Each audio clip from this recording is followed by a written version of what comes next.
Hi, James. Hi, Dr. Chan. How are you? When we say it was a year like no other, we really mean that.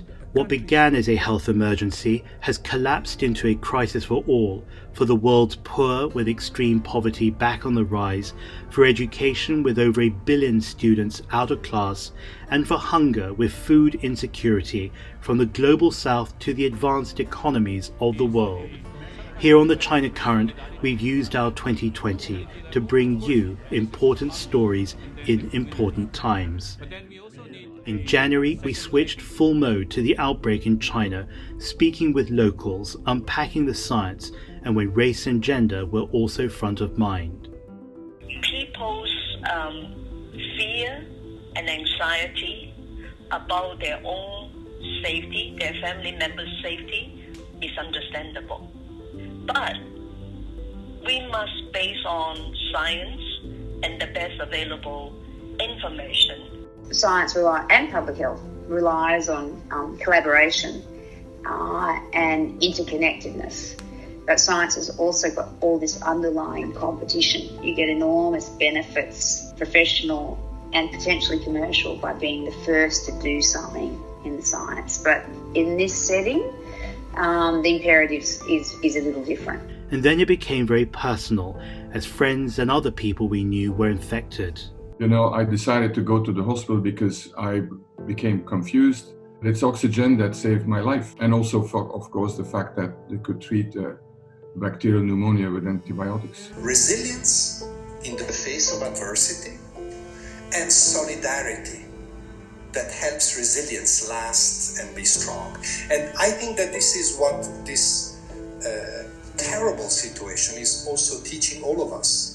That we must be resilient, but we can also only be resilient together. But our most watched interview of the year wasn't a global figure, but a teacher at the Chinese epicenter who even in lockdown was thinking of everyone else.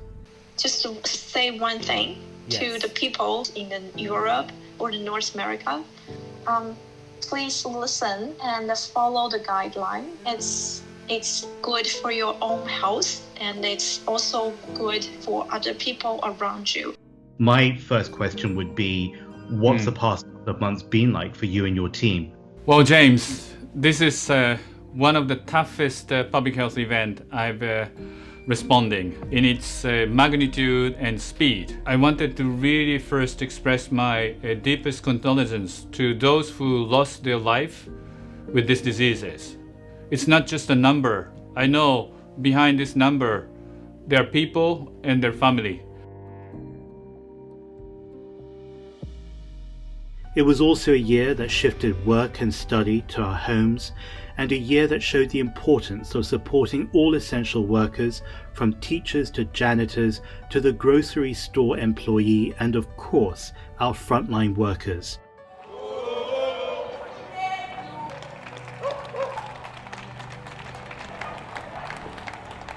We clap for them, we call them our heroes, but we also have a duty to make sure they have the resources to stay safe. We need them. It is immense in terms of being able to increase GDP. But more importantly, we could save so much suffering, indignity, morbidity, mortality if we invested on the prevention side. The time is now. The moment is urgent.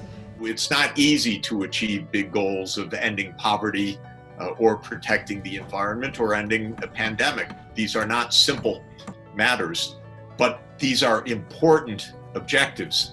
And we have so much talent in the world, so much knowledge, technology, so much goodwill, so much desire of humanity to have a decent life for themselves and especially for their children and their families and their loved ones. We have the means to address these issues.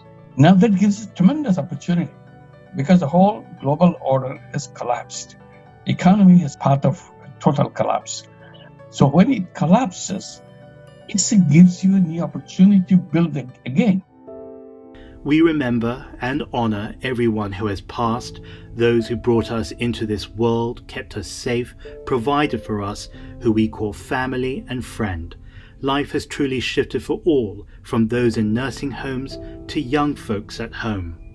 even the young people, which we have felt very sorry for disturbing their, you know, when you're from 16 to 20, every spring is the most important part of your life. You will never get the age of 17 or 18 back again.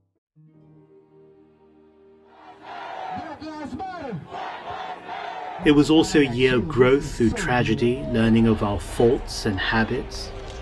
Millions took to the streets, became a voice in their community, stood up and spoke out. We remember them and we say their names. We're called to look out for one another, not only the neighbor who lives right next door, but the neighbor in another state and the neighbor in another country. And we don't have time or space for division. We have to figure out how we move forward together. We face the difficulties of today and tomorrow. I still have a dream. We saw the gaps in our systems and the ways we need to continue to improve our societies. And we learned that hope, community, and love are at the heart of it all. My hope is that our democracy becomes more palpable to what we call liberation, that we can actually all sort of take advantage of life, liberty, and the pursuit of happiness. That's my hope. But most importantly, love. Love doesn't cost anything. It is pure. We at the China Current say thank you for supporting one another in 2020, and we invite you to another year of storytelling and shaping our future together. From me, James Chow, and everyone on our team, here's to a safer and happier 2021.